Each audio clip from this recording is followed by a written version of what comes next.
Assalamualaikum warahmatullahi wabarakatuh. Perkenalkan, nama saya Selina Gusti dengan NIM 11910524247, Prodi Pendidikan Matematika, kelas 4E UIN Suska Riau. Di video kali ini saya akan menjelaskan terkait analisis jam efektif, program tahunan, program semester, dan silabus. Video ini dibuat guna memenuhi tugas ujian akhir semester mata kuliah Desain Pengembangan Kurikulum Pendidikan Matematika yang diampu oleh Ibu Noviarni SPD MPD. Nah, yang pertama kita akan menganalisis jam efektif. Di sini saya menggunakan kalender akademik Dinas Pendidikan Provinsi Riau tahun ajaran 2020-2021.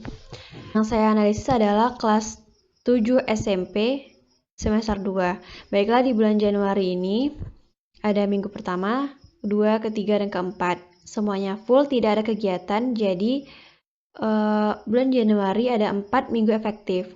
Selanjutnya di bulan Februari ada 4 minggu juga dan tidak ada kegiatan, jadi ada 4 minggu efektif. Selanjutnya adalah di bulan Maret, ini ada 5 minggu dengan 2 minggu tidak efektif. Untuk minggu pertama, karena ujian tengah semester 2 dan minggu ketiga ada ujian akhir semester 2 untuk kelas 9. Untuk di bulan April ada 2 minggu efektif saja. Untuk di bulan Mei, ini ada 2 minggu efektif dengan 2 minggu yang tidak efektif itu merupakan libur sebelum dan sesudah Hari Raya Idul Fitri. Yang terakhir ada bulan Juni dengan 1 minggu efektif saja sebelum ujian akhir semester 2. Nah, setelah kita mengetahui jam efektif yang ada di semester 2 ini, kita jabarkan kembali di sini di rincian minggu efektif. Nah, untuk jumlah minggu efektif ada 16 minggu dan jumlah minggu tidak efektif ada 9 minggu dengan rincian seperti yang bisa dilihat di sini. Nah, karena di SMP ini ada 4 jam pelajaran di setiap minggunya, jadi jumlah jam efektif sama dengan 16 dikali 4 jam pelajaran sama dengan 64 jam pelajaran. Selanjutnya adalah program tahunan. Di sini kita akan menganalisis kelas 7 semester 2. Kita bisa lihat di tabel ada semester, kompetensi dasar, materi pokok, dan alokasi waktu. Untuk semester kita menganalisis semester 2 atau semester genap. Untuk materi pokok, kita bisa lihat di daftar isi buku matematika semester 2 kelas 7, kurikulum 2013, edisi revisi 2017. Nah, seperti ini. Untuk bab 5, 5.1 memahami dan menentukan perbandingan dua besaran. Untuk 5.2 menentukan perbandingan dua besaran dengan satuan yang berbeda. Untuk 5.3 memahami dan menyelesaikan masalah yang terkait dengan perbandingan senilai. Untuk 5.4 menyelesaikan masalah perbandingan senilai pada pattern model. Untuk 5.5 memahami dan menyelesaikan masalah yang terkait dengan perbandingan berbalik nilai. Begitu seterusnya sampai di bab 9 atau penyajian data.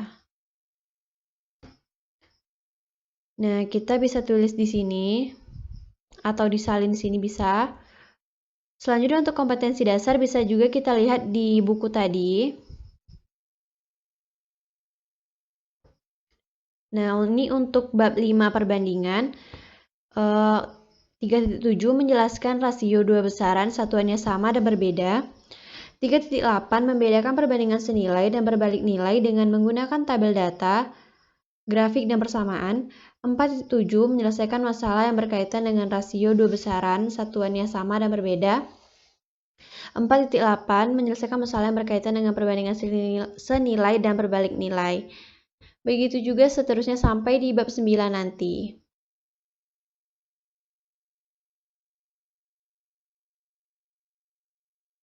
Nah, untuk alokasi waktu ini, saya telah menganalisis waktu yang digunakan untuk setiap kali subbab atau materi pokok ini diajarkan.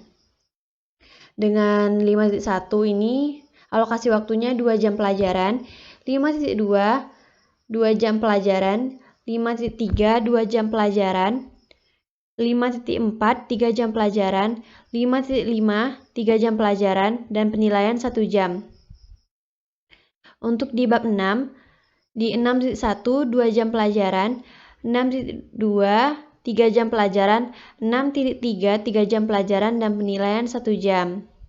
Begitu seterusnya sampai di bab 9. 9.1 1 jam pelajaran, 9.2 2 jam pelajaran, 9.3 2 jam pelajaran, 9.4 2 jam pelajaran, 9.5 3 jam pelajaran, dan penilaian 1 jam pelajaran. Jadi total keseluruhannya adalah 64 jam pelajaran, sesuai dengan analisis jam efektif tadi.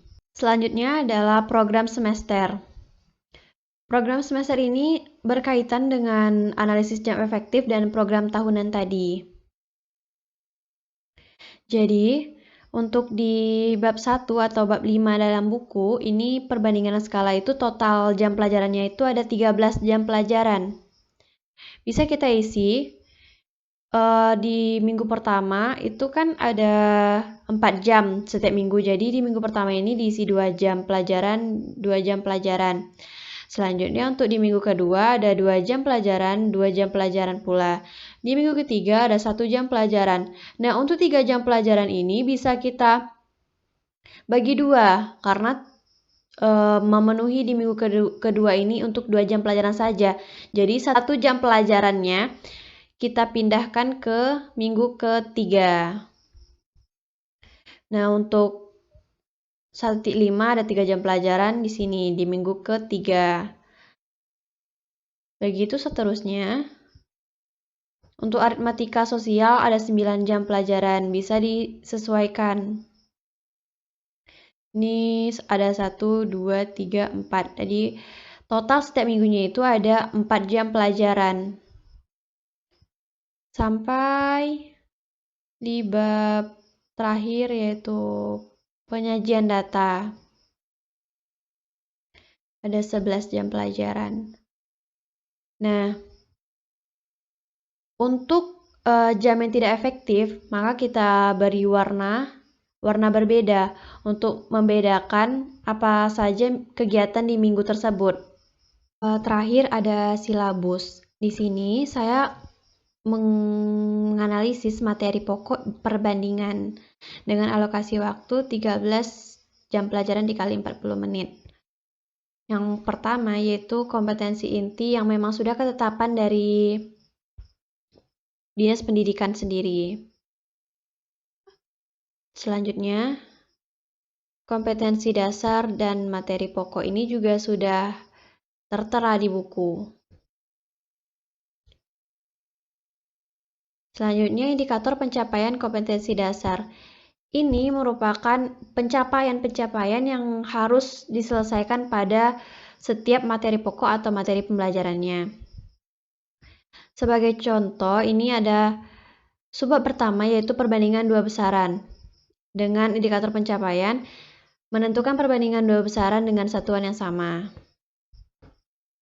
Nah, diberikan ilustrasi seperti ini.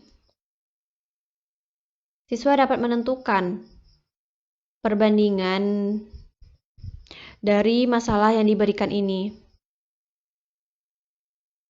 Selanjutnya, menyederhanakan perbandingan 2 besaran yang memiliki satuan sama.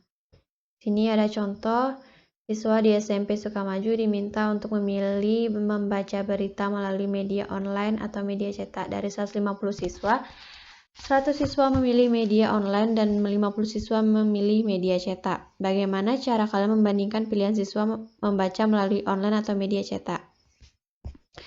Nih, di sini ada sepertiga dari siswa SMP Sukamaju yang mengikuti survei memilih media cetak untuk membaca berita. Kan perbandingannya itu berarti kan 50 dibanding 150 sama dengan 1/3 di sini. Jadi siswa harus bisa menyederhanakan menyederhanakan perbandingan dua besaran yang memiliki satuan yang sama. Untuk kegiatan pembelajaran, ini melalui diskusi. Saya menggunakan penerapan model pembelajaran realistik mathematics education di sini. Dengan penilaian yaitu sikap, pengetahuan, tes tertulis, dan tes lisan. Terakhir ada penugasan.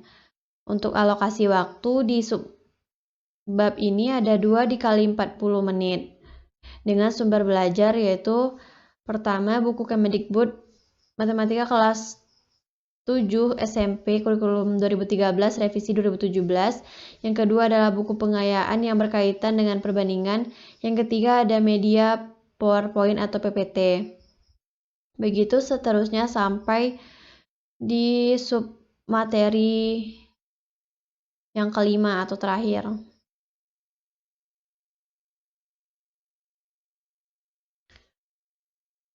Sekian presentasi dari saya.